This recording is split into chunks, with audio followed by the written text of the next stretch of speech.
Hi everyone, गिल्ज मिंटोर ਦੇ officially YouTube channel ਤੇ मैं ਤੁਹਾਡਾ ਸਭ ਦਾ ਵੈਲਕਮ कर रहे हैं और उम्मीद कर रहे हैं कि ਤੁਸੀਂ ਜਿੱਥੇ ਵੀ ਹੋਵੋਗੇ ठीक ठाक होंगे।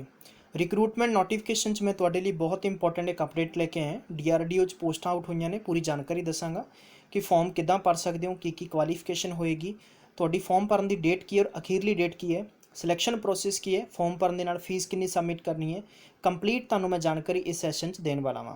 जेकर तुसीं चाहुंदे तुहाडे तक इदां ही सरकारी असामियां लेटेस्ट जानकारी पेपर के संबंध सिलेबस के संबंध जानकारी तुहाडे तक सब तो पहलां पहुंचे तो तुसीं इस चैनल नूं जरूर सबसक्राइब करो और नाल ही बैल आइकन नूं प्रेस करना नहीं भुलना।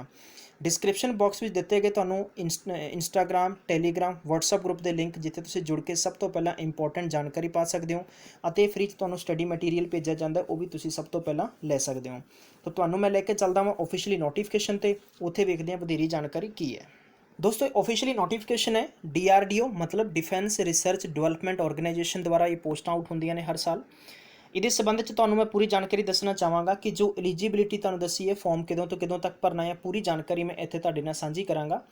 ठीक है, सब तो पहलां आपां गल करदे हां कि इत्थे जो पोस्टां की पर्टिकुलर गलबात है। Stenographer grade 2 English typing only English, ध्यान रखो तुहाडे कोले क्वालिफिकेशन 12th पास होनी चाहिए है, सारा विरवा इत्थे दिता होया 12th पास होनी चाहिए है और स्किल जो तुहाडे कोले घट्टो घट्ट यानी 10 मिनटां 80 वर्ड पर मिनट की स्पीड होनी चाहिए है और जो तुहाडे कोल ट्रांसलेट होएगा वो 50 तुहानूं मिनट्स मिलणगे और English they which only on computer ते।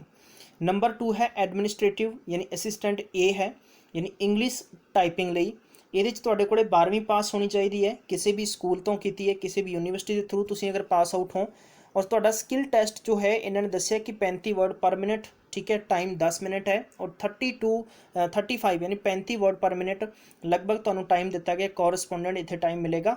5 तुहाडियां गलतियां होणगियां जिहड़ियां कि डिस्प्रैशनस ऑफ ईच जो वर्ड के अंदर तुहानूं दिता जाएगा और यह तुहाडे कोले जो स्किल रिक्वायरमेंट होना जरूरी है।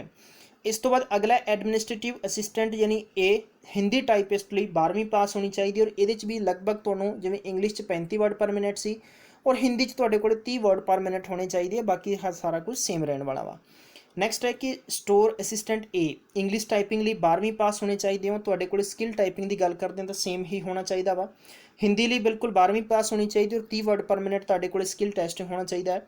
सिक्योरिटी असिस्टेंट की गल करते हैं 12वीं पास होने चाहिए हो या तुसी किसी भी आर्मड फोर्स तो एक्स सर्विसमैन हो तो कैंडीडेट फॉर्म भर सकते हैं।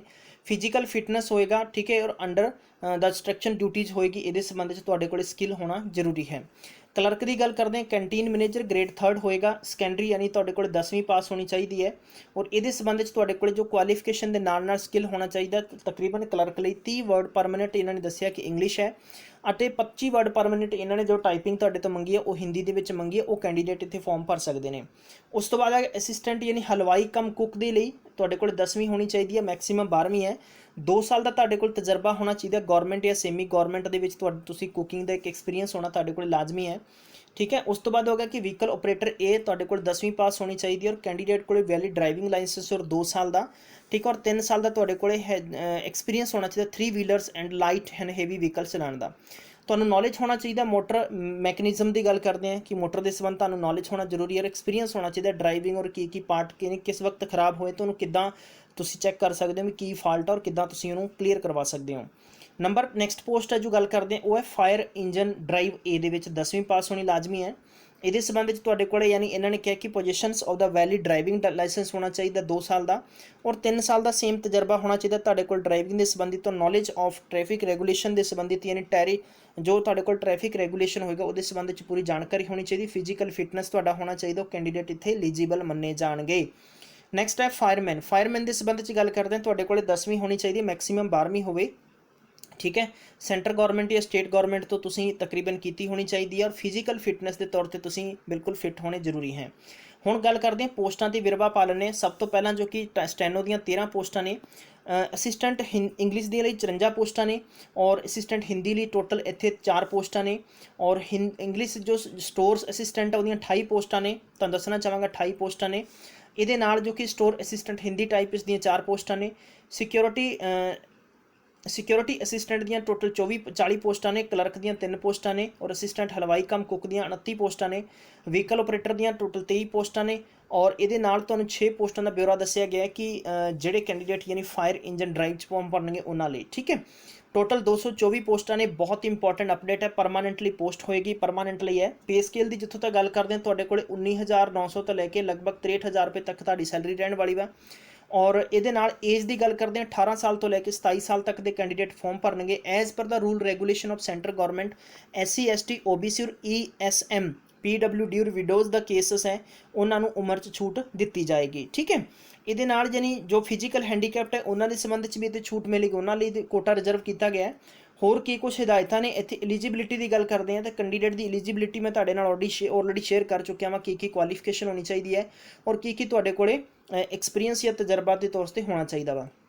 ये तुहानूं दसना चाहांगा कि तुहाडे सेंटर वाले जानकारी दसी है भी तुसीं सेंटर कित्थे कित्थे भर सकते हो। प्रॉपर मैं स्क्रीन में जूम आउट करके दिखा रहा हाँ कि तुसीं चैक कर सकते हो। खास तौर पर गल करते हैं पंजाब के कैंडीडेट हैं तो पंजाब के कैंडीडेट लिए चंडीगढ़ इन्होंने सेंटर रखा, तकरीबन तुसीं इत्थे ही पेपर दे सकोगे। ठीक है, और गल करते हैं कि इन्होंने एग्जामिनेशन सिटीज़ फॉर टायर 2 यानी टायर 1 है। टायर 2 के अंदर तुहाडा कोई रिटन पेपर नहीं होएगा, ट्रेड और स्किल और फिजिकल टेस्ट होना है। इस संबंध में तुहानूं अगे फर्दर अपडेट दी जाएगी। ठीक है, date of examination and admit card tier 1 की गल करते हैं और टायर 2 के ट्रेड और स्किल और फिजिकल होएगा। इन्होंने इत्थे बिल्कुल क्लीयर मैंशन किया है कि तुहानूं इहदे संबंध दे विच तकरीबन दो हफ्तों तो पहला तुहानूं इन्फॉर्मेशन किया जाएगा। ठीक है, एडमिट कार्ड किसी भी बच्चे नूं बाई पोस्ट या चिट्ठी राही नहीं भेजे जाएंगे, तुहानूं वैबसाइट तो डाउनलोड करने पैणगे। और एप्लीकेशन 1 की गल, application for the multiple post लिए अगर तुसीं भर रहे हो तो टायर 1 हो सकता तुहाडा कंबाइन पेपर होया तो उस वक्त तुहानूं दिक्कत आएगी, अदरवाइज तुसीं एलीजिबल भर सकते हो। हुण आउंदा केस कि तुसीं फॉर्म किद्दां अपलाई करोगे, आ तुहाडा लिंक है, इस लिंक में गाइस मैं डिस्क्रिप्शन बॉक्स दे दांगा या कमेंट बॉक्स दे दांगा जिथों तुसीं डायरैक्टली फॉर्म भर सकोगे। फॉर्म भरने की जो डेट है 21 सितंबर तो लेकर 15 अक्टूबर तक की रखी गई। याद रखो कि 21 सितंबर तो 15 अक्टूबर तक तुसीं तुहाडा फॉर्म भर सकते हो। इस तो पहला तुहानूं किसी प्रकार का लिंक नहीं मिलने वाला वा। ठीक है, एप्लीकेशन फीस की गल करते हैं तो 100 रुपया इत्थे फीस रखी गई है, वो कैंडीडेट फॉर्म भर सकते हैं। एग्जम्पशन जो फीस रखी गई है उन्होंने मैं तुहानूं जानकारी दसना चाहांगा कि एग्जम्पशन फीस वाले जो कैंडीडेट ने उन्हों की इत्थे दसे गए हैं कि SC ST PWD ESM candidate है या एक्स सर्विसमैन, उन्होंने किसी प्रकार की कोई फीस पे नहीं करनी है। और तुहाडी फीस है जिहड़े कैंडीडेट जनरल कैटेगरी चों OBC चों ने तुसीं ऑनलाइन ही अपनी फीस पे कर। हुण गल आउंदी मेनली जो तुहाडा टायर 1 होना उहदे च सिलेबस की कुछ रहने वाला वा, यानी जो CBT टेस्ट होएगा इहदे च जे कि पर्टिकुलर जो कोड पोस्टां दसियां गईयां ने 301 401 402 501 और 502, इहदे च तुहानूं 50 क्वेश्चन मिलने वाले वा क्वांटिटिव एबिलिटी दे, यानी एप्टीट्यूड जनरल इंटैलीजेंस हो, मतलब लाइक रीजनिंग होगी, GK हो गया, ठीक है, कंप्यूटर हो गया, माफ़ करना साइंस हो गया, करंट अफेयर हो गया, arithmetic and numerical ability. 50 question तुहानूं जनरल इंग्लिश के मिलणगे और 50 क्वेश्चन तुहानूं इंग्लिश और हिंदी लैंग्वेज के, मतलब दोनों ऑप्शनल मिलणगे तुहानूं। ठीक है, तो ये तुहाडे लई सिलेबस है पर्टिकुलर इन्हां पोस्टां लई टोटल। और दूजी जानकारी है इन्होंने दसिया कि 601 701 801 901 और 1001 और 1101 लिए 100 क्वेश्चन ने, जिन्हों के विचों इन्होंने दसिया गया है कि quantitative ability, aptitude, general intelligence, reasoning ability, general awareness, general science, arithmetic and numerical ability. और 25 क्वेश्चन इन्होंने जनरल हिंदी इंग्लिश रखी है और 25 क्वेश्चन जॉब के रिलेटेड रखे हैं। ओवरऑल इन्होंने जो पेपर का लेवल बनाया 150 नंबर का बनाया है और टाइम तकरीबन 2 घंटे का रखा गया। यानी तुहाडा जो स्किल इत्थे यानी इन्होंने जो पेपर टायर 2 रखा है, 2 दे विच इन्होंने तकरीबन तुहाडा स्किल चैक करना है, जिसका फिजिकल वह फिजिकल होएगा, जिसने टाइपिंग करनी टाइपिंग के संबंध में होएगा। ये मैं तुहानूं पूरी जानकारी तुहाडे नाल साझी करती है सारे पेपर के संबंध दे विच और बहुत ही अच्छी तुहाडे लिए एक गोल्डन अपॉर्चुनिटी है। तुसीं अपना समय रहिंदे हो जरूर फॉर्म भरो क्योंकि डायरैक्ट सेंटर गवर्नमेंट की पोस्ट है। तो दोस्तों तुहानूं जानकारी अच्छी लगी तो लाइक और शेयर करना नहीं भुलना, गर्द ठा दिओ। ठीक है, और मैं तुहानूं मिलांगा नैक्सट एपीसोड च, तब तक ख्याल रखो, टेक केयर, बाय बाय और हैव ए नाइस डे।